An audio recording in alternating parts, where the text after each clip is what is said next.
What's up, everybody, and welcome to the Scoop with Coop. I'm Coop. How y'all doing out there? So, there's been a lot going on in the blogs and the news. So, let's just get right down to it, shall we? Let's go.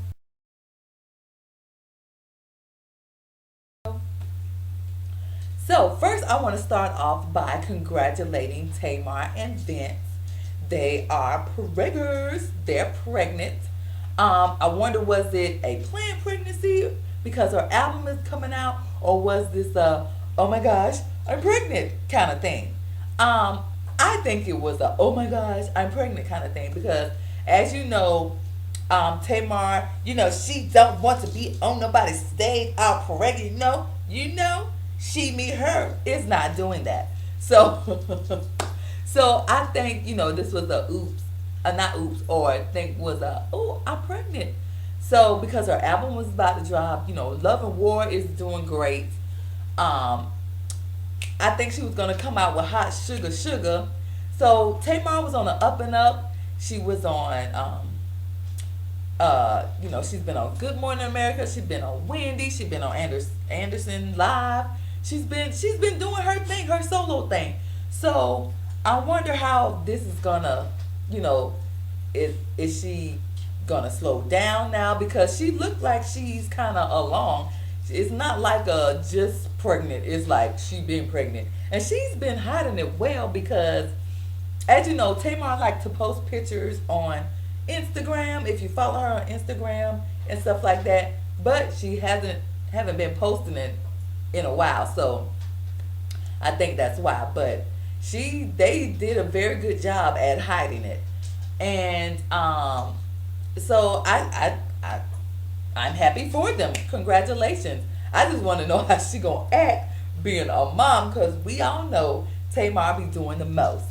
So she gonna be like, they throwing up, the baby throwing up, these things. Oh no, she be her. It's not about to change this diaper. Where's the nanny?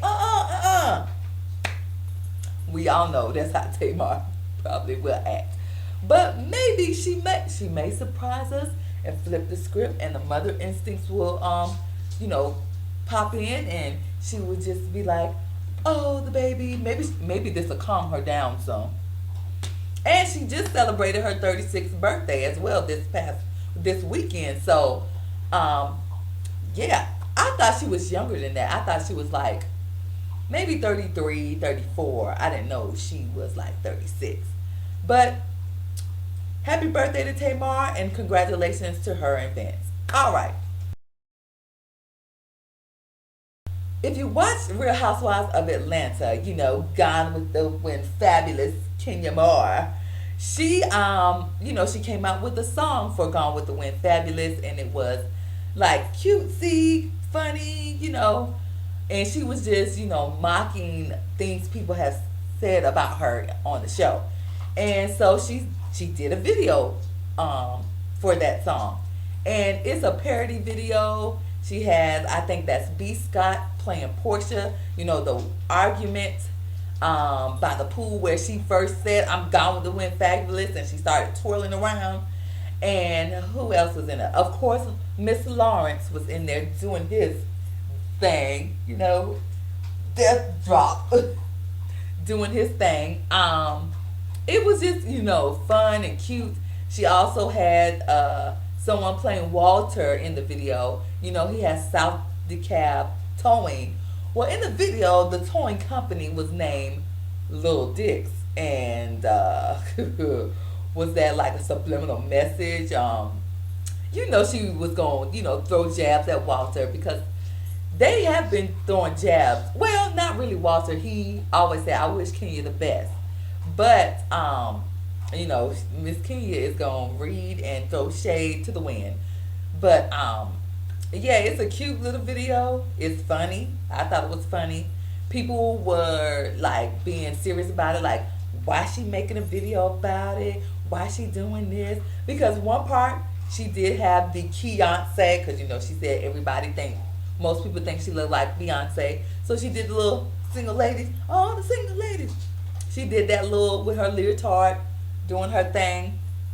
But it was a cute video. So If you haven't seen it, you can find it on YouTube or somewhere else.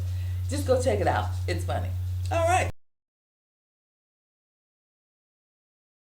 So, um, Michael Vick has come out with the book, Finally Free.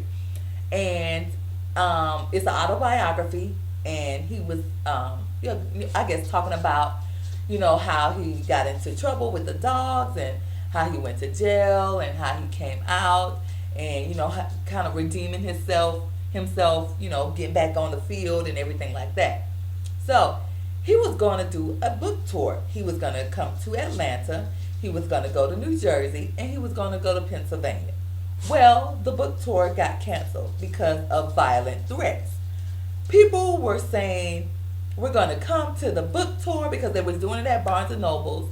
Barnes& and Nobles were getting threats as well. But they were saying they was going to slit Michael Vick's throat, that his kids need to be careful not to fall in the pool with batteries, that they were going to snap his neck. They were just saying the most. Okay, I get it, people. He did, he did kill those dogs. He was fighting dogs. But come on now. How long has that been? Do people This man has redeemed himself, I think. He's come back from losing everything he had and his whole football career, and he's got back. And now he has a dog of his own, and people are going bananas about that. Like, oh my gosh, Michael Vick has a dog. Let that man have a dog if he want a dog. I mean, the man has learned his lesson. Come on now. He went to jail for what? Was it a year or two? But people need to they need to cut it out. People be going hard for animals, especially Peter. Woo! Lord Jesus. Peter will throw paint on your fur coat or what have you, but they need to just they are doing the most with this. I mean, I understand, it's animal rights and everything like that. And he did do a lot of cool stuff to the dogs. But geez, you talking about the man kids? Come on now. Now that just taking the cake. And these dogs are getting on my nerves. Really? Y'all need to cut it out. They want to play while I'm doing a video. And then the other time, it was just in my room, and they was laying down on the bed, sleeping, lounging. But when I want to come down here and do a video, they want to run around on this hardwood floor, and they listen. You hear his nails tipping. But anyway, all right. Most of you, well, if you're a Lil Wayne fan, you know by now. Lil Wayne has had a couple of seizures this weekend, or like Thursday or Friday, and he was hospitalized. And people were, the blogs, Twitter, everything was going crazy. Like, oh my gosh, Lil Wayne, oh my gosh, he's hospitalized. Oh my gosh, they say he's in critical condition. And TMZ now, they kind of usually on point sometimes, but they were like, he's in a medically induced coma. They had to put him in restraints because he was shaking so bad. And some of Lil Wayne's friends and family didn't take too kind to that. Mac Maine, Toya Wright, T.I., they all, and Drake, most of Young Money, they were all like, no, TMZ is lying. Lil Wayne is fine. He is well. He's alive. And because there was dog on there saying the man was dead. And then Lil Wayne tweeted, I think it was yesterday or today, saying he's good. Thank you for all the prayers and the love. And then TMZ came back and said, well, sources in the hospital, which was Cedars-Sinai, is saying that Lil Wayne is asleep now, and or he's asleep, and they don't know how he's tweeting. They don't think that was him that was tweeting that, and it was just a lot of rampage and chaos going on. So I hope Lil Wayne is fine. Seizures is nothing to play with. because one of my sorority sisters passed away from a seizure. She never came back from it. So that is a serious matter. And I thought the first seizure would have been a wake up call to him because he had one like last year sometime. So I hope this is like really a wake up call that he changed whatever's in that styrofoam cup into water or juice or something, because Lil Wayne is a great rapper. He's a great entertainer, and he's young. He's in his 30s, I think, early 30s, and it would be a shame to lose a rapper, a talented person so soon. So Lil Wayne, change that styrofoam cup, whatever scissor or whatever you had in there to water or juice, cause I like your music, man, and yeah, stay around. So yeah, so get well soon, Lil Wayne.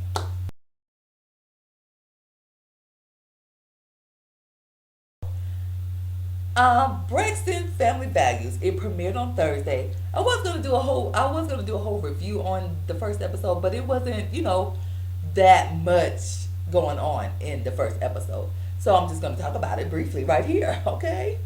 So the girls went to Italy without she, me, her, Tamar.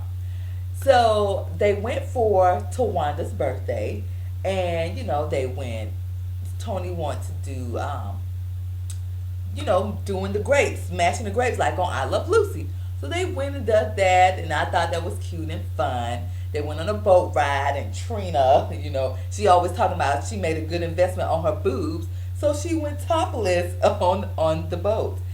They went on a tour, and then they started talking about the issues they were having with Tamar, and they called Tamar. She needs to come from the Velcro, which is Tamar and Vince. Velcro. They said Tawanda was like, it's not like the loose Velcro. It's the Velcro you gotta pry apart. Come on now, leave the well, they're not newlyweds. It's been like, what, 4 years since they've been married? But I say Tamar is doing her thing. They probably said stuff to each other that we don't know about. But in the next episode, when they go to Canada for Tony movie, Tawanda and Tamar are gonna hash it out. But in this episode, the first episode, Tony did try to talk to Tamar about how she's been acting, and she was like, I think Tony wants me to say that it's my fault. Now we all know that Tamar is not gonna say it's my fault that y'all not talking to me. But I just want to, the sisters, they need to come back together. But that was all on the first episode. It wasn't a big, it's the first episode. Of course, it was like calm, but it's the calm before the storm, because the next episode they gonna be, arguing a little bit about what's going on with Tamar and then everybody else. So, what else? Oh, another show that I was watching or is watching because, as you know, I'm a reality show junkie, and it's a show called Preacher's Daughters.